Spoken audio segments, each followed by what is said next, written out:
अस्सलाम वालेकुम dear students, कैसे आप लोग। उम्मीद है आप लोग सब लोग खैरियत से होंगे।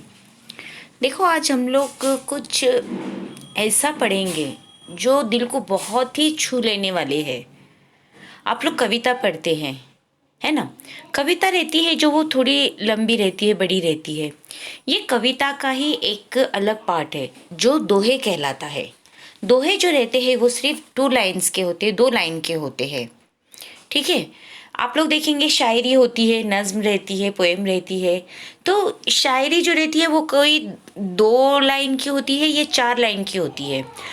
पोएम रहती है, जो कविता रहती है वो थोड़ी बड़ी रहती है, 4 लाइन की होती है, 8 लाइन की होती है, 12 लाइन की होती है, 10 लाइन की होती है, इस तरह से होती है। लेकिन ये जो दोहे होते हैं वो सिर्फ 2 लाइन के होते हैं। लेकिन ये 2 लाइन भी जो रहती है वो हमारे दिल को छूने वाले रहते हैं, जो बहुत ही हमारी मतलब हमारी लाइफ से, हमारी ज़िंदगी से बहुत मुतासिर होते हैं। ठीक है। देखो, यहाँ पर आपको एक वॉच दिया गया है।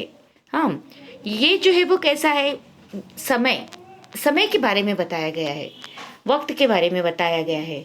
बीता हुआ समय कभी भी हमारी ज़िंदगी में वापस नहीं आता। एक मिनट हो, एक सेकंड हो, लेकिन अगर वो बीत गया है, वो हमारी ज़िंदगी से चला गया है, वो दोबारा कभी भी नहीं आएगा, है ना। ये तो आप लोग अच्छी तरह से जानते हैं कि बीता हुआ वक्त कभी लौट कर नहीं आता हमारी ज़िंदगी में। जो आने वाला वक्त है उसके बारे में भी हम कुछ नहीं कह सकते कि वो हमारी ज़िंदगी में आएगा या नहीं। जो प्रेजेंट है, जो चल रहा है, वही हमारा हकीकत है, वही हमारा सच है, वही उसके ऊपर ही हम कुछ भी कर सकते हैं। इसीलिए कभी भी जो काम हमको अब करने का है उसको उसी वक्त कर लेना चाहिए। ये नहीं सोचने का कि चलो ये काम है, ये मैं कल कर लूँगी इंशाल्लाह, ऐसा करके कभी भी नहीं सोचने का। क्यों? क्योंकि जो आने वाला वक्त है उसकी कोई गारंटी नहीं होती है, उसका कोई भरोसा नहीं होता है कि वो वक्त, आने वाला वक्त हमारी ज़िंदगी में आएगा भी या नहीं। क्योंकि मौत जो है वो किसी को बोलकर नहीं आती। जो भी मतलब है हमारे साथ में जो होने वाला है वो हमको उसके बारे में बिल्कुल भी नहीं मालूम पड़ता है कि क्या होने वाला है, कैसा होगा, क्यों होगा, ये हम नहीं जानते हैं। इसीलिए क्यों हम लोग कल के ऊपर बात को रखें कि हाँ चलो ये काम हम लोग कल कर लेंगे, आज देखा कल देखा जाएगा, आज क्या करने का, आज हम लोग खेलेंगे कूदेंगे मस्ती करेंगे, ऐसा करके हम लोग सोचते हैं। लेकिन एक बात हमेशा याद रखो, जो वक्त बीत गया है, जो वक्त चला गया है, वो तुम्हारी ज़िंदगी में हो या मेरी ज़िंदगी में हो या किसी और की भी ज़िंदगी में हो, वो कभी वापस नहीं आने वाला है। तो ये जो है वो ये जो कबीर दास है, उनका क्या कहना है कि देखो यहाँ पर लिखा है, काल करे सो आज कर, आज करे सो अब, समय यूं ही बीत जाएगा, तू अमल करेगो कब। ये यहाँ पर दिया है, इसको ट्रांसलेशन करके दिया गया है कि कल जो करने वाला है वो अब कर, अब जो करने का, कल जो करने वाला है वो आज कर, आज जो करने वाला है वो अब कर। क्योंकि समय जो है वो बीतता ही चला जाता है। समय कैसा रहता है, उसको ऐसा लगता है कि जैसे पंख लगे हुए हैं, बस वो उड़ता ही जा रहा है, उड़ता ही जा रहा है, उड़ता ही जा रहा है, वो कहीं भी नहीं रुकता। समय याद रखना, हमेशा कभी भी नहीं रुकता, कहीं भी नहीं रुकता, किसी के लिए भी नहीं रुकता। समय को कोई भी नहीं खरीद सकता। देखो, काल करे सो आज कर, आज करे सो अब, पल में परलय होएगो, बहुरी करेगो कब।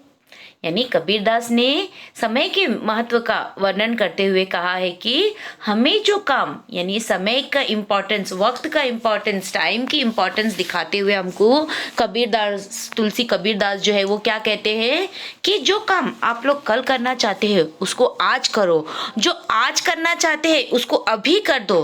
क्यों? क्योंकि समय का कोई भरोसा नहीं होता। समय एक बार हमारी जिंदगी से चला गया, वक्त एक बार हमारी जिंदगी से चला गया, वो कभी भी नहीं आएगा। और फिर अगर हमारा वक्त चला गया तब हमको पछताने के अलावा हमारे पास कुछ भी नहीं होगा। इसीलिए जो है वो अल्लाह ताला भी हमारे से, देखो आप लोग अच्छी तरह से जानते हैं कि अल्लाह ताला भी हमारे से क्या उम्मीद रखते हैं कि अगर खुदा ना खास्ता हमारे से कोई गलती हो गई है तो उसकी माफ़ी फ़ौरन मांग लो।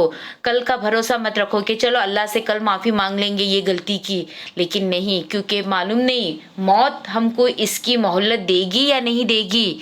जो गलती हमसे हो गई है, जो गुनाह हमसे हो गया है, उसको जो है वो अल्लाह से फ़ौरन माफ़ी मांग लो।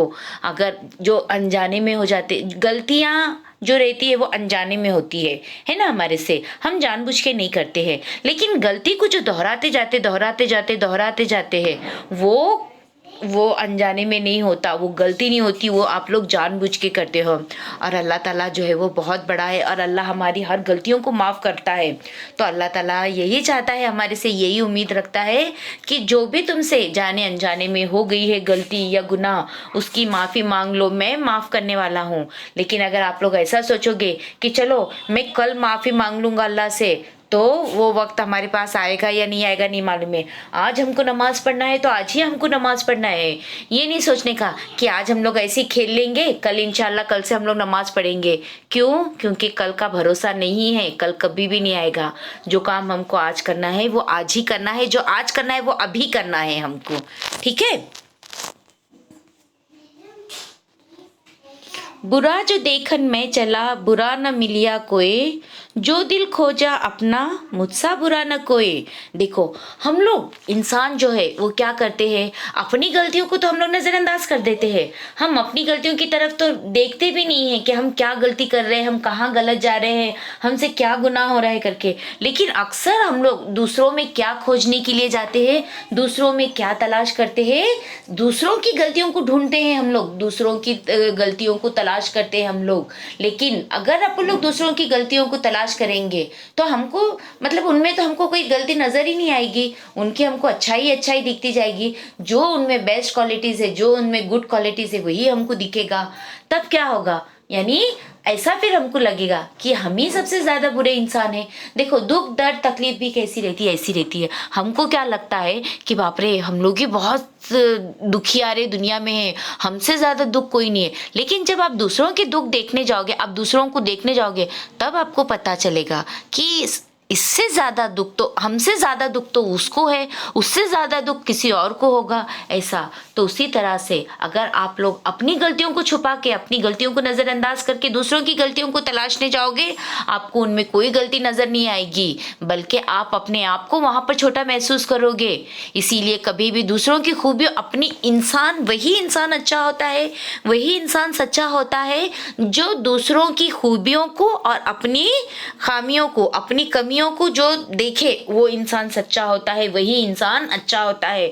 जो दूसरों की अच्छाइयों को देखता है कि इसमें क्या अच्छी है, हाँ इसमें ये अच्छा है, इसमें वो अच्छा है, इसमें वो अच्छा है, वही इंसान सही होता। और तभी हम लोग, अगर आप दूसरों की अच्छाइयों को ढूंढोगे उसमें, तब आपको अपनी गलतियां नजर आएगी, अपनी बुराइयां नजर आएगी और आप उसको करेक्ट कर सकते हो, आप उसको सुधार सकते हो। अगर आप लोग दूसरों की अपनी बुराइयों को छोड़कर दूसरों की बुराइयां देखेंगे, तब आप अपनी जिंदगी में कभी भी अपनी बुराइयों को सुधार नहीं सकते, अपनी गलतियों को कभी आप लोग खत्म नहीं कर सकोगे, अपनी गलती को कभी करेक्ट नहीं करोगे आप लोग, ठीक है। कबीर कहते हैं कि जग में लोगों की बुराई देखने के लिए मैं गया, लेकिन कोई मुझे मिला ही नहीं। इसके बाद मैं अपना दिल ढूंढा, तब मुझे लगा कि मुझसे बुरा कोई नहीं होगा, क्योंकि मैं दूसरों की भलाई की जगह बुराई देखने गया था, है ना। तो अगर हमें ये बुराई होने की वजह से ही नहीं कि हम दूसरों की बुराई देख रहे हैं। अगर हम अच्छे होते, अगर हम सच्चे होते, तब हम क्या करते, उसकी अच्छाई को देखते कि वो क्या अच्छा काम कर रहा है, ठीक है।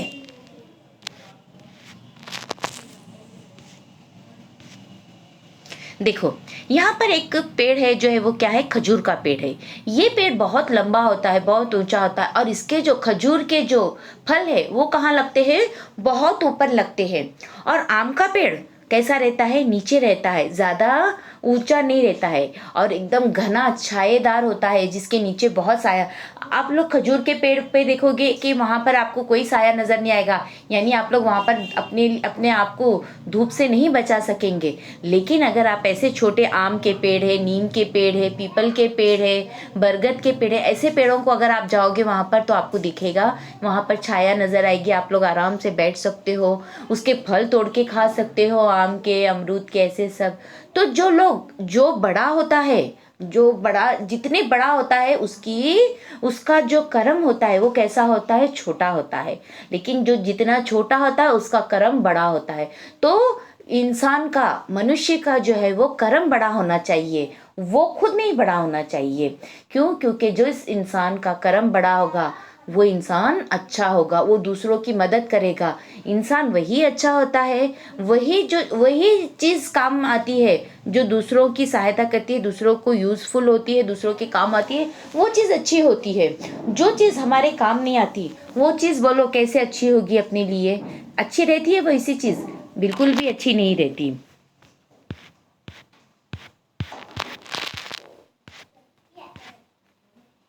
बड़ा हुआ तो क्या हुआ, जैसे पेड़ खजूर, पंथी को छाया नहीं, फल लागे अति दूर। सिर्फ बड़ा होने से कोई फायदा नहीं। जैसे खजूर का पेड़ भी बड़ा है लेकिन उसे किसी को छाया नहीं मिलती, फल भी अति दूर लगते हैं। इसका मतलब है दूसरों की भलाई करने वाला ही बड़ा आदमी होता है। देखो, मैंने जैसा बोली आपको कि वही इंसान जो दूसरों की मदद करता है, जो दूसरों की सहायता करता है, जो दूसरों के लिए उपयोगी हो, वो चीज़ फायदेमंद होती है और वही चीज़ अच्छी होती है। जो हमारी मदद नहीं कर सके, जो हमारा साथ नहीं दे सके, जो हमारे लिए कुछ नहीं कर सके, तो बताओ आप लोग कि वो इंसान अपने लिए कैसा अच्छा हो सकता है, वो इंसान अपने लिए कैसा सही हो सकता है? चाहे वो कितना भी बड़ा हो, चाहे वो कितना भी करोड़पति हो, लेकिन जो दूसरों को एक टाइम खाना नहीं दे सके, जो दूसरों की एक टाइम मदद नहीं कर सके, जो दूसरों को सहायता नहीं कर सके, वैसे इंसान का बड़ा होना कोई उपयोगी नहीं है, वैसे इंसान का बड़ा होना कोई फायदा नहीं है। देखो, यहाँ पर आपको दिखेंगे दो पक्षी है जिनके दोनों के कलर काले हैं। एक तो कोयल है और एक तो कौवा है। तो इन कोयल, आप लोगों ने पहले भी पढ़े है कि कोयल जो है वो मीठी बोल बोलती है, इसीलिए सारी दुनिया जो है वो क्या करती है, उसको अपनाती है। और कौवा जो है वो काय काय काय काय करता है, इसके लिए उसको लोग जो है वो मार कर भगाते हैं, कोई उसको पसंद नहीं करता है। लेकिन कोयल के मीठे गीत जो अपने मन को अच्छे लगते हैं, जो अपने को भाते हैं, सब लोग उसी चीज़ को पसंद करते हैं। तो कोयल और कौवे में ये अंतर होता है। तो उसी तरह से ऐसी बानी बोलिए मन का आपा खोए, औरन को शीतल करे आप ही शीतल होए। मीठी बानी बोलने से औरों के सुख और अपने तन को शीतलता प्राप्त होती है, क्योंकि मीठी बानी बोलने से मन का अहंकार समाप्त हो जाता है। ये हमारे तन को शीतलता प्रदान करती है और सुनने वालों को भी सुख की अनुभूति कराती है। इसीलिए सदा दूसरों का सुख पहचानने वाली और अपने को शीतलता प्रदान करने वाली मीठी वाणी बोलना चाहिए। देखो, मीठी वाणी यानी मीठे बोल। आप अगर किसी को भी एक बात के दो मतलब, एक मतलब रहते हैं बात का, दो मतलब रहते हैं बात के, लेकिन अपन उसको बोलने का एक ही मतलब रहता है, लेकिन बोलने का अंदाज हमारा अलग अलग होता है। जैसे अगर मुझे आपसे कोई काम करवाना है, मैं अगर आप लोगों को बोलूँगी प्लीज़ मेरा ज़रा ये काम कर दो, जैसे अगर मुझे पानी का एक गिलास चाहिए, तो मैं क्या बोलूँगी आप लोगों को, मैं किस तरह से बोलूँगी आपको, प्लीज़ मेरे लिए एक गिलास पानी लेकर आइए। तो आप लोगों को कितना अच्छा लगेगा, आप लोग का मन होगा कि जाऊँ, चलो जल्दी जल्दी जाके मैं मैडम के लिए पानी लेकर आऊँ। मैडम कितना रिक्वेस्ट से, कितना अच्छे से बोल रहे हैं। लेकिन अगर मैं ऐसा बोलूँगी, ए उठो, जाओ मेरे लिए पानी लेकर आओ, देखो ये कितना गंदा लगता है, ये कितना बुरा लगता है, हमको हर्ट होता है। क्या अपने मन में, भले आप लोग मजबूरी से जाकर लेकर तो आओगे मेरे लिए पानी, लेकिन क्या आपके दिल में वो इज्जत रहेगी मेरे लिए? क्या आपके दिल में वो प्यार रहेगा मेरे लिए? नहीं, बिल्कुल नहीं रहेगा। बल्कि हमारे लिए, उनके दिल में हमारे लिए घृणा होगी, नफरत होगी।